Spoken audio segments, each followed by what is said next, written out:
నమస్తే, welcome to BRK. నేను మిరిషి. Gold ఈ మాట ప్రతి ఒక్కరిలో నోట వినపడుతూ ఉంటుంది. అసలు గోల్డ్ కొనాలనే ఆలోచన ప్రతి ఒక్కరికి ఒక కలగా ఉండిపోతుంది. సో గోల్డ్ కొనలేక కొంతమంది ఆర్థిక పరిస్థితుల వల్ల బ్రేక్ అవుతూ ఉంటారు.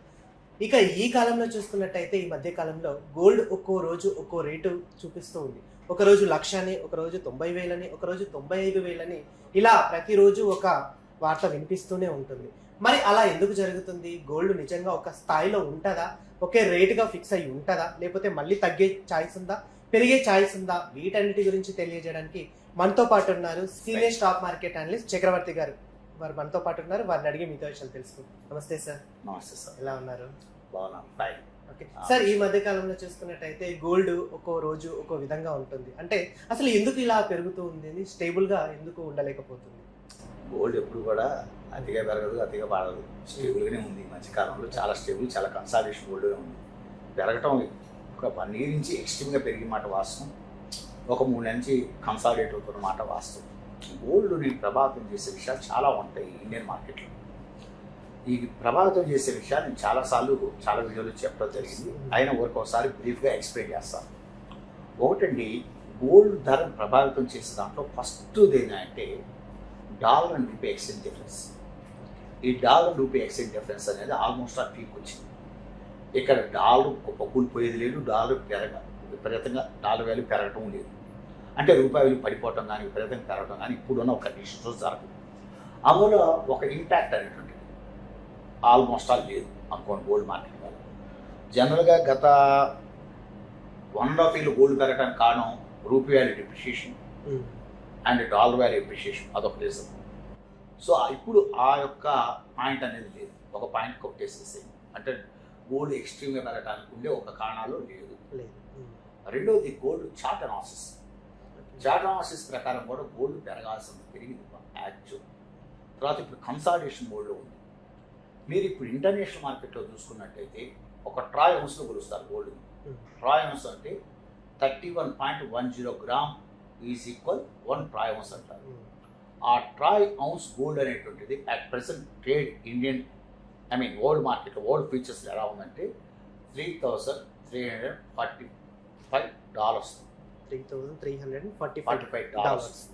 $45 ట్రేడ్ అవుతుంది ఇప్పుడున్న పరిస్థితులు. ఇది మేబీ కన్సాలిడేషన్ మోడ్లో నుంచి బయటకు వస్తే ఇమ్మీడియట్ అప్వర్డ్ ఛాన్స్ ఎంత ఉందంటే $100 బట్టు ఖచ్చితంగా పెరుగుతుంది. $100 పెరగడానికి ట్రావెల్స్ చాలా ఈజీగా పెరగడానికి ఛాన్స్ ఉంది. అంటే $3,450 రీచ్ అవ్వడానికి ఇమ్మీడియట్గా అవకాశం అన్నమాట వాస్తవం. అంతకుమించి ఎక్స్ట్రీమ్గా పెరగాలంటే చాలా ఫ్యాక్టర్స్ ఇది అవ్వాలి. ఇందా చెప్తున్న factor 1 dollar rupee exchange difference. Chart analysis కూడా అంతవరకే చెప్తుంది. మీకు మ్యాక్సిమం పెరిగితే ఇప్పుడున్న కండిషన్స్లో ఇంటర్నేషనల్ మార్కెట్లో $4,000 అనేటువంటిది ఎక్స్పెక్టింగ్ ఉంది. బట్ ఆ $4,000 ఎక్స్పెక్ట్ చేయాలంటే చాలా కండిషన్స్ కోఆపరేట్ చేయాలి.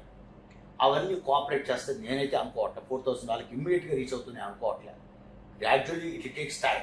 బట్ ఇమ్మీడియట్గా అయితే మనకు ఒక $100 నుంచి $125 అంటే మీకు $3,450 నుంచి $3,470 మధ్య పెరగడానికి అవకాశం ఉన్నమాట వాస్తవం. ఇప్పుడున్న 3,345 నుంచి అంతవరకు ఓకే చార్ట్ అనాలిసిస్ ప్రకారం. ఇంకోటి ఏంటంటే అండి, గోల్డ్ ప్రభావితం చేస్తే దాంట్లో ఇన్ఫ్లేషన్. ఆల్రెడీ ఇండియాలో ఇన్ఫ్లేషన్ కంట్రోల్ ఉంది. సో ఆటోమేటిక్గా ఇన్ఫ్లేషన్ అనేటువంటిది గోల్డ్ మీద ఇంపాక్ట్ ఉండదు. ఇన్ఫ్లేషన్ ఆల్రెడీ కంట్రోల్కి వచ్చేసింది, అదొక పాయింట్ కొట్టేసేసింది. మీకు వచ్చేసరికి ఇన్ఫ్లేషన్ కూడా అంతా మీకు ఎక్స్ట్రీమ్, అన్ని మెటల్స్ ఇన్ఫ్లేషను విపరీతంగా పెరుగుతుంది అనుకోండి డిస్కౌంట్ చేసుకోవాలి. ఇప్పుడు గోల్డ్ అయినా స్టాక్ మార్కెట్ అయినా ఎనీ ప్రోడక్ట్ వాట్ మేబీ ఎందుకు పెరుగుతాయంటే ఇన్ఫ్లేషన్ డిస్కౌంట్ చేసుకోవాలి. అది ఏ ప్రోడక్ట్ అయినా ఇన్ఫ్లేషన్ డిస్కౌంట్, పప్పు అయినా ఉప్పు అయినా ఇన్ఫ్లేషన్ డిస్కౌంట్ చేసుకుంటుంది. అట్లా గోల్డ్ కూడా ఇన్ఫ్లేషన్ డిస్కౌంట్ చేసుకోవాలి. ఆల్మోస్ట్ ఆల్ ఇన్ఫ్లేషన్ డిస్కౌంట్ చేసుకుంది గోల్డ్. సో ఇప్పుడు ఇన్ఫ్లేషన్ ఇండియాలో కూడా అంత పెరిగే అంత సీన్ కనపడట్లేదు. That's the second point. Gold ఎక్స్ట్రీమ్గా పెరుగుతుంది అనుకోవద్దు అని చెప్పడానికి అదొక reason. 3 demand and supply principle అప్పుడు గురించి.